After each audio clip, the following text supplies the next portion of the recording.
3,000 రూపాయలు మన మండలానికి కేకోటపాడు మండలానికి ఈ నెలకి పెన్షన్ రూపంలో వచ్చిన డబ్బు ఎంతో తెలిసే అందరికీ 2 కోట్ల పెన్షన్లు వచ్చిన డబ్బు 2,86,29,500 రూపాయలు ఒక నెలకి. చూడండి ఎంత డబ్బు ఇస్తున్నాడు జగన్. సుమారుగా 14 లక్షలు తక్కువ కానీ 3 కోట్ల రూపాయలు నెలకి పెన్షన్లు వస్తుంది మన కోటపాడు మండలానికి. ఒకసారి ఆలోచన చేసుకోండి అందరూ కూడా.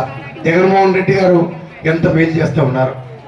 చేయూతకు ఎంత ఇస్తున్నామో ఆసరాకి ఎంత ఇస్తున్నాం అని చెప్పి లాస్ట్ టైం పోయిన సంవత్సరాలాగా మళ్ళీ మీటింగ్ పెట్టుకుంటాం, మహిళలందరూ వస్తారు. ఆ రోజు చెప్తాం 4 సంవత్సరాల్లో ఒక్కొక్కరికి ఎంత వచ్చిందని చెప్పి. ఓకేనా? ఒక్కసారి అందరూ కలిసి జగన్మోహన్ రెడ్డి గారి మీకు చప్పట్ల ద్వారా ఆనందాన్ని తెలియజేయాలి. ఓకే, సంతోషం.